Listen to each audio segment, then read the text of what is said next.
VA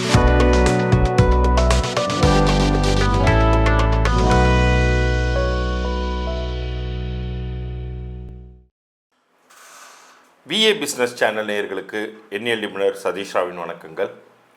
நம்ம வழக்கமாக சிறிது மாதங்களாகவே ஒவ்வொரு மாதத்தையும் இரண்டாக பிரித்து கொண்டு அதில் அந்த முதல் 15 நாட்கள் வியாபாரம் செய்பவர்களுக்கு எப்படி இருக்கும், இரண்டாவது 15 நாட்கள் எப்படி இருக்குங்கிறத பற்றி சொல்லிட்டு வரோம். அதன்படி இந்த மார்ச் மாதம் 2025 1 முதல் 15 தேதி வரைக்கும் ஒவ்வொரு பிறப்பு தேதியை சேர்ந்தவர்களுக்கும் உங்களுடைய வியாபாரம் எப்படி இருக்க போகுது, அதில் ஒரு சில குறிப்பிட்ட நாட்கள் உங்களுக்கு எதெல்லாம் பண வரவை தரும், எந்தெந்த நாட்களை நீங்கள் தவிர்க்கணும், எந்தெந்த நாட்களில் பிரயாணங்களால் உங்களுக்கு நல்லது நடக்கும், எந்த நாட்கள் இனாகரல் பண்ணுவதற்கு அதாவது துவங்குவதற்கான நல்ல நாட்களாக வைத்து கொள்ளலாம்ங்கிறத பற்றியெல்லாம் இப்போ விரிவாக சொல்ல போகிறேன். இதில் ஒவ்வொரு பிறந்த தேதியின் வியாபார தன்மை, உங்களுடைய வியாபாரம் பண்ணக்கூடிய விஷயங்களை பற்றியும் அங்கங்கே சில விஷயங்கள் முக்கியமான தகவல்கள் நான் கொடுக்கறதா இருக்கேன். குறிப்பாக இந்த பகுதியின் இறுதியில் உங்களுடைய தற்போதைய வியாபார பெயர் உங்களுக்கு என்ன விதமான பலன்கள் கொடுத்துட்ருக்குங்கிறதுக்கான ஒரு இலவச பொது பலன் குறிப்பை நான் சொல்வதாக இருக்கேன். பகுதியை முழுமையாக பாருங்கள். இப்போ பகுதிக்குள்ளே இருப்போம். செவ்வாய்க்குரிய 9, 18, 27 இந்த தேதிகளில் பிறந்த உங்களுக்கு மார்ச் 1 முதல் 15, 2025 வரைக்குமான காலகட்டம் அப்படிங்கிறது ரொம்ப ஒரு உகந்த காலமாக இருக்க போது, சுபிட்சமாக இருக்க போது, மோட்டிவேட்டிங்காக இருக்கும். இவ்வளோ நாள் பெருசாக எனக்கு கிக் ஸ்டார்ட் ஆகலை அப்படின்னு நினச்சிக்கிட்டு இருந்தீங்கன்னா இப்போ அது நடக்கும். இப்போ அதற்கான அந்த ஒளிக்கீற்று அப்படிங்கிறது தெரியும். Light at the end of the tunnel அப்படின்னு சொல்லுவாங்க இல்லையா, அது மாதிரி ஒரு வெளிச்சம் தெரிய ஆரம்பிக்கும். அதுலேயும் குறிப்பாக ஒரு சில தேதிகள் உங்களுக்கு மிகவும் உகந்ததாக இருக்கும். அது என்னென்ன தேதிகள்னு சொல்கிறேன். மிக சரியாக இந்த குறிப்பிட்ட தேதிகளில் உங்கள் முயற்சியை வச்சுக்கோங்க. அது 100% நன்மைகளை விளைவிக்கும். 1ஆம் தேதி, 3ஆம் தேதி, 6ஆம் தேதி, அதே போல் 10ஆம் தேதி இந்த தேதிகளில் உங்களுக்கான பண வரவுகள் அப்படிங்கிறது மிக அபரிதமாக இருக்கும். 12ஆம் தேதியுமே உங்களுக்கு பண வரவை கொண்டு தரக்கூடிய தேதியாக அமையும். அது ஏற்கனவே நிலுவைத் தொகை வருவதாக இருந்தாலும் சரி, புதிய ஒப்பந்தங்கள் கையெழுத்தாவதனால் வரக்கூடிய பணமாக இருந்தாலும் சரி, அது எல்லாமே உங்களுக்கு பாசிட்டிவ் நோட்டில் தான் அமையும்.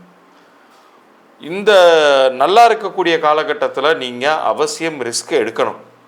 இந்த ரிஸ்க் எடுக்கக்கூடிய காலகட்டத்தில் நீங்கள் பேசாமல் இருந்துட்டு அதன் பிறகு எனக்கு எதுவுமே நடக்கலைன்னு சொல்வதில் அர்த்தமே கிடையாது.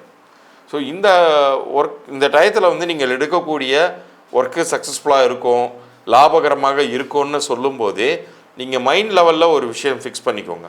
ஃபோக்கஸ்டாக அப்போ வேலை செய்யணும் அப்படின்னு அர்த்தம்.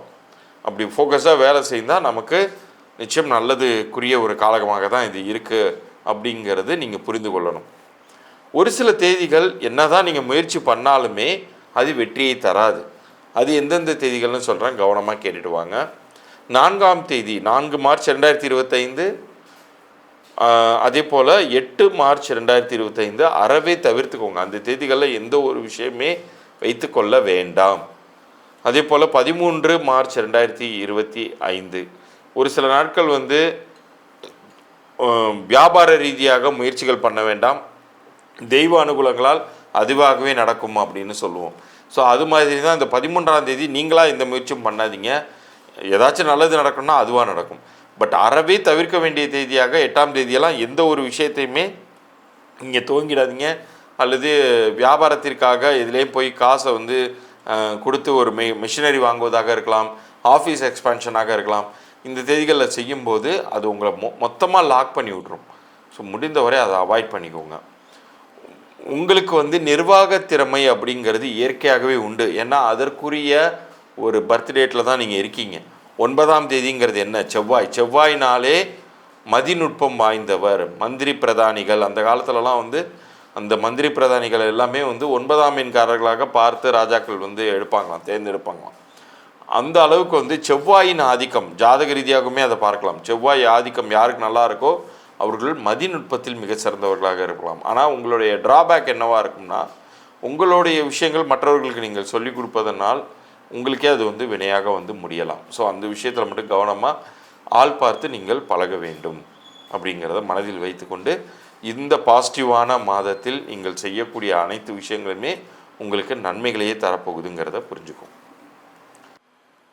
இப்போ இவ்வளோ நேரம் நீங்கள் பார்த்துட்டு இருந்தது வரைக்கும் நான் சொல்லியிருக்கிற தேதிகளை மிகச் சரியாக கடைபிடித்தீர்கள் என்றால் உறுதியாக சொல்கிறேன், உங்களுக்கான வெற்றியை வெற்றிக்கான பாசிபிலிட்டிஸை அதிகப்படுத்தி கொள்ளலாம்.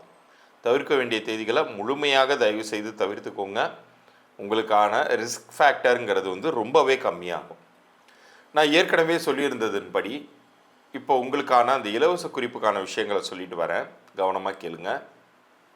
ஒவ்வொரு வியாபார பெயருமே ரொம்ப ரொம்ப முக்கியங்க. அது அந்த வியாபாரம் செய்பவருடைய பிறந்த தேதிக்கும் கூட்டிய எண்ணிற்கும் மிக சரியாக பொருந்தி இருந்தால் உங்களுக்கு அதிகப்படியான வெற்றிகளும் லாபங்களும், அப்படி பொருந்தி இல்லைன்னா அது உங்களுக்கு நிறைய தோல்விகளையும் அல்லது இழப்புகளையும் உண்டு பண்ணும். ஸோ இது தற்போது இப்போ உங்களுக்கு நடந்துக்கிட்டு இருக்கக்கூடிய, இப்போ நீங்கள் நடத்தி கொண்டிருக்கக்கூடிய வியாபார பெயர் எப்படி இருக்குது அப்படிங்கிறத நீங்கள் தெரிஞ்சுக்கணும்னா, உங்களுடைய வியாபார பெயர் அதை யார் பேரில் வேணாலும் நீங்கள் துவங்கியிருக்கலாம், உங்கள் வீட்டில் உள்ள நபர்களின் பெயர்களோ அல்லது உங்கள் நண்பர்களோட சேர்ந்தோ. ஆனால் யார் பேரில் அந்த பிஸ்னஸ் இயங்குதோ அவங்களுடைய டேட் ஆஃப் பர்த்தும் நேமும் வேணும். பார்ட்னர்ஷிப்பில் இருந்தீங்கன்னா பார்ட்னர்ஸ் 2 பேரோட டேட் ஆஃப் பர்த்தும் நேமும் வேணும். இதை நீங்கள் நம்ம கீழே தர என்னுடைய வாட்ஸ்அப் எண்ணிற்கு நம்ம சேனலை சப்ஸ்கிரைப் பண்ணி ஸ்க்ரீன்ஷாட்டோட தயவுசெய்து அனுப்புங்க. உங்களுக்கான வியாபார பெயர் என்ன விதத்தில் இருக்குது, அது பொருந்தியிருக்கா இல்லையா அப்படிங்கிற தகவல்கள் வரைக்கும் மாத்திரம் நான் உங்களுக்கு இலவச பொது பலன்களாக தரேன். அப்படி அது பொருந்தலைன்னா என்ன செய்யணுங்கிறதையுமே நான் அந்த பதிவிலேயே தெளிவாக சொல்லிவிடுவேன். அதன்படி நீங்கள் என்கிட்ட கன்சல்டேஷன் எடுத்துக்கலாம். மீண்டும் அடுத்த ஒரு சுவாரஸ்யமான பதிவில் சந்திப்போம். நன்றி, வணக்கம்.